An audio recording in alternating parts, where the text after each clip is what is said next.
Street food કે લારીની વાત આવે ને એટલે ભૂંગળા બટેટા તો આપને જરૂરથી યાદ આવે. આજે એકદમ નવા ટેસ્ટમાં. હેલો ફ્રેન્ડ્સ, તમારું સ્વાગત છે ઘરનું જ કિચનમાં. આજે આપણે બનાવીશું એકદમ નવા સ્વાદમાં. જો આ બટેટા ભૂંગળા એકવાર બનાવી લીધા ને તો બાકીના બધે બટેટા ભૂંગળાની રેસીપી ભૂલી જશો. એકદમ નવા ટેસ્ટી બને છે અને સાથે હેલ્ધી તો બનશે જ. તો એકદમ નવી જ રીતે ચાલો બનાવીએ નવા ચટપટા ટેસ્ટી ગ્રીન ભૂંગળા બટેટાની રેસીપી. તો આ રેસીપી બનાવતા પહેલાં ચાલો તમે મારી ચેનલને સબસ્ક્રાઈબ ના કરી હોય ને તો જલ્દીથી કરી લો, જેથી નવી નવી રેસીપીઓ તમને દરરોજ મળતી રહે. એના માટે આપણે 5 નંગ બટેટા લેશું. તો તમારે જેટલા ભૂંગળા બટેટા બનાવવાના છે ને એટલા બટેટાને બાફી લેવાના. જરૂરિયાત મુજબ પાણી એડ કરીશું અને થોડું મીઠું પણ એડ કરી દેશું, એટલે બટેટા છે ને સરસ રીતે બફાઈ જાય.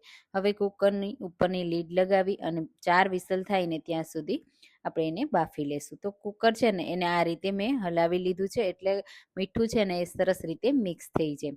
તો હવે 4 વિસલ થઈ ગઈ, કુકર ઠંડુ થયું અને આ રીતે બટેટાને ચેક કરી લેશું. તો બટેટાને બાફતી વખતે બહુ મેશ ના થઈ જાય એનું ખાસ ધ્યાન રાખવાનું છે.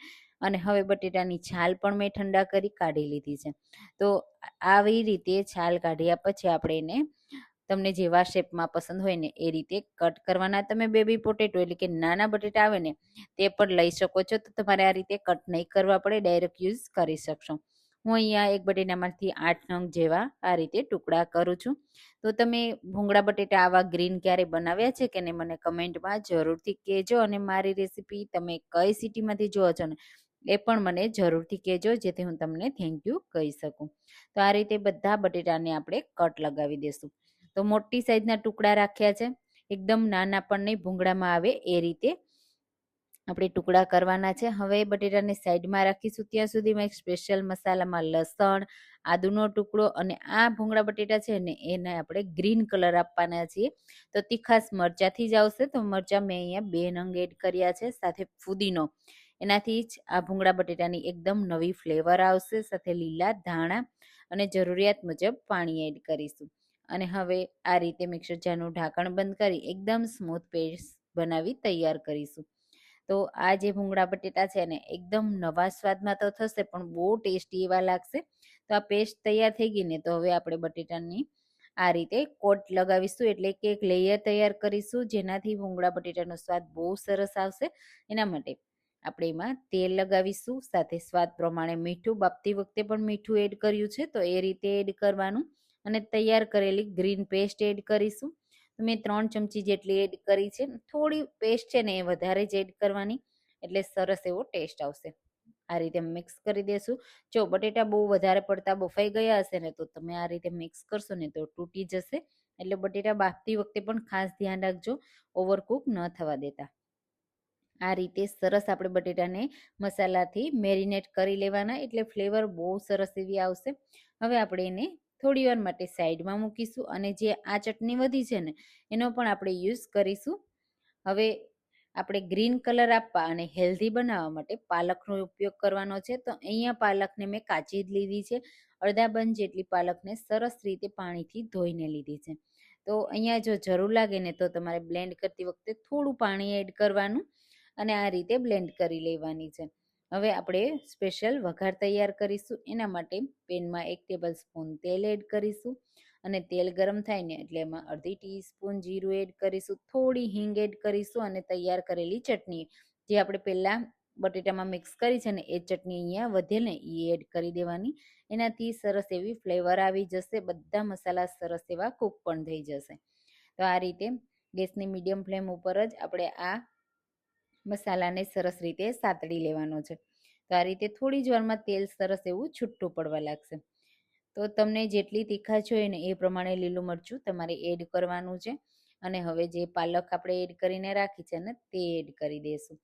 તો અહીંયા પાલક મેં પહેલેથી જ કાચી લીધી હતી, એટલે આપણે એને સરસ રીતે સાતળીને લેવાની છે અને સાતળવાની છે. એનાથી કચાશ પણ દૂર થઈ જશે અને પરફેક્ટ કલર પણ આવી જશે અને તમારે અલગથી પાલકને બોઇલ પણ નહીં કરવી પડે. તો અહીંયા આ રીતે સરસ એવી સાતળ્યા પછી મસાલા એડ કરીશું.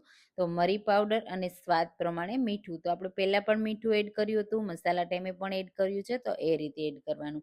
ધાણા જીરું પાવડર અને 1 ટેબલ સ્પૂન લીંબુનો રસ એડ કરીશું. એનાથી એકદમ ચટપટો ટેસ્ટ આવશે.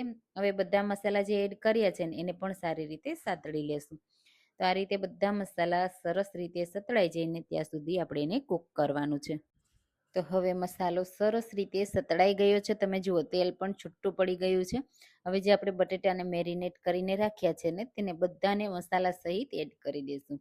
તો મસાલો છે ને અહીંયા પણ આપણે સારી રીતે કૂક કરવાનો છે. તો મસાલાની સાથે મિક્સ કરતું જવાનું અને 2 જ મિનિટ માટે આપણે બટેટા સાથે કૂક કરવાનો છે. જો વધારે કૂક કરશું ને તો બટેટા સોફ્ટ થવા લાગશે અને એ તૂટવા લાગશે. એટલા માટે 2 મિનિટ માટે આ રીતે મસાલાને મિક્સ કરવાનું. જો તમને અહીંયા થોડું પણ ગ્રેવીવાળું પસંદ હોય ને તો તમારે થોડું પાણી એડ કરવાનું અને 1 મિનિટ માટે કૂક કરી લેવાનું છે. હવે સરસ રીતે કૂક થઈ ગયા છે. તો ઉપરથી આપણે લીલા ધાણા એડ કરીશું અને હવે આ બટેટાને ઠંડામાં કરવા માટે સાઈડમાં રાખી દઈશું. ત્યાં સુધીમાં આપણે ભૂંગળાને પણ તળી લેશું. તો ભૂંગળા તળતી વખતે ખાસ એ ધ્યાન રાખવાનું, થોડી મોટી સાઈઝના ભૂંગળા લેવાના, એટલે બજારમાં તમને આ રીતના ફ્રાઈસ મળી જશે. અને આ રીતના મોટી સાઈઝના, અને જ્યારે ભૂંગળા આપણે તળીએ ને ત્યારે તેલ છે ને એકદમ ગરમ હોવું જોઈએ, તો જ પરફેક્ટ ભૂંગળા તળાશે. આ રીતે તળાઈ જાય ને ઉપર એટલે તરત જ આપણે એને તેલમાંથી કાઢી લેવાના છે અને તેલ નિતારી લેવાનું છે. એટલે તેલ પણ એક્સ્ટ્રા નહીં રહે અને ભૂંગળા પણ સરસ એવા ફ્રાય થશે. તો આ રીતે એકદમ જે ધુમાડા નીકળે ને એવા તેલમાં મેં ભૂંગળાને ફ્રાય કર્યા છે.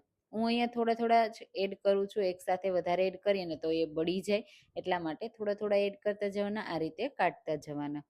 તો આ રીતે બાકીના બધા જ ભૂંગળા મેં તળીને તૈયાર કરી લીધા. તો હવે આપણે ભૂંગળા બટેટાને સર્વ કરી લઈએ. તો આ રીતે એક પ્લેટમાં ગરમા ગરમ જે બટેટા છે ને એને આપણે સર્વ કરીશું મસાલા સાથે. ઉપરથી થોડા મસાલા પણ એડ કરીશું. તો લીલા ધાણા એડ કરવાના, થોડી ઝીણી કટ કરેલી ડુંગળી એડ કરવાની. જો ડુંગળી ન ખાતા હોય ને તો જ સ્કીપ કરવાની. ઉપરથી થોડા શેકેલા સિંગદાણા, તો ખારી સિંગ હોય ને તો એ એડ કરવાની. એનાથી બહુ સરસ એવો ટેસ્ટ આવશે.